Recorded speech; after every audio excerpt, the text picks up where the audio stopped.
నిమిషం. సో ఏంటి పవన్ కళ్యాణ్ మీద మీ అభిప్రాయం ఏంటి అండి?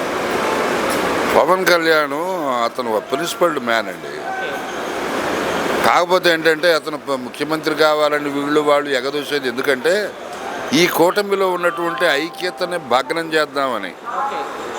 ఇప్పుడు పవన్ కళ్యాణ్ కనుక ప్రధానమంత్రిగా ముఖ్యమంత్రి కావాలని పట్టుబట్టేటట్టయితే అతనికి గ్రామీణ ప్రాంతాల్లో ఇంకా తెలుగుదేశానికి ఉన్నంత పట్టు రాలా.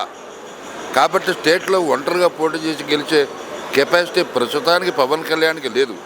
కానీ అతను ఓపిక బట్టి పనులు చేసి ప్రజల ద్వారా మనకు అనుకూలమైనటువంటి ప్రభుత్వం ఏ ప్రభుత్వం ఉన్నా, నేనున్నా, ఆయనున్నా, ఇంకో ఆయనున్నా రాష్ట్ర ప్రజలకు మేలు చేకూరాలనేటువంటి సదుద్దేశం మాత్రం కలిగిన వ్యక్తి. తర్వాత ఈ సనాతన ఆచారం అనేటువంటిది ఈ మధ్య పెద్ద గొడవ జరుగుతున్నది. ఎందువల్లనంటే ఇది ఫస్ట్ నుంచి ప్రాథమికంగా ఇది హిందూ దేశం, హిందువులు ఉన్నారు, హిందువుల నమ్మకాన్ని కాదంటానికి వీలేదు. అందుకని ఇతర ప్రాంతాల వాళ్ళు, ఇతర మతాల వాళ్ళ యొక్క నమ్మకాలు మనం కాదంటలేదు కదా. అదే ఆయన చెప్తున్నాడు, మీ నమ్మకాలు మేము కాదంటలేదు, మా నమ్మకాలను మీరు వమ్ము చేయొద్దు. కాబట్టి హిందువులంతా కూడా ఏకతాటి మీద నడిచి మన మత ధర్మాన్ని మనం కాపాడుకుందాం అంటున్నాడు.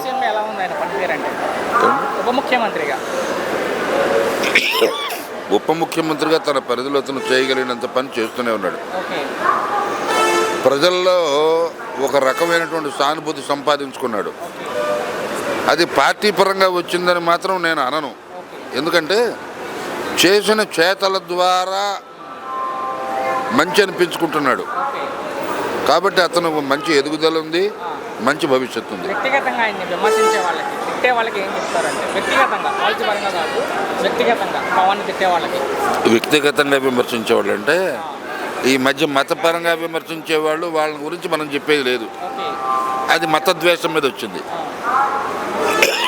వ్యక్తిగత పరంగా వివరించేటువంటి కారణం ఎందువల్ల వస్తున్నదంటే అతని ఎదుగుదలని సహించలేనటువంటి వాళ్ళు. ఇక అతను ఇట్లాగే కొనసాగితే మనం ఏమీ అడ్డుపులు లేకపోతే ఇట్లాగే ముందుకు పోతే మనం వెనకబడతామనే దురుద్దేశం అనే మాటలు తప్ప ఈజ్ ఆల్ రైట్.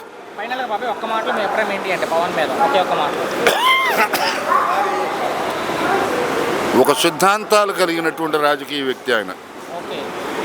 తర్వాత తను నమ్మిన దాన్ని సిద్ధాంతాన్ని ఆచరణలో పెట్టాలని ప్రయత్నం చేస్తాడు. అదే 10 మందికి చెబుతాడు, కొద్దిగా ధైర్యంగా చెప్తాడు. అది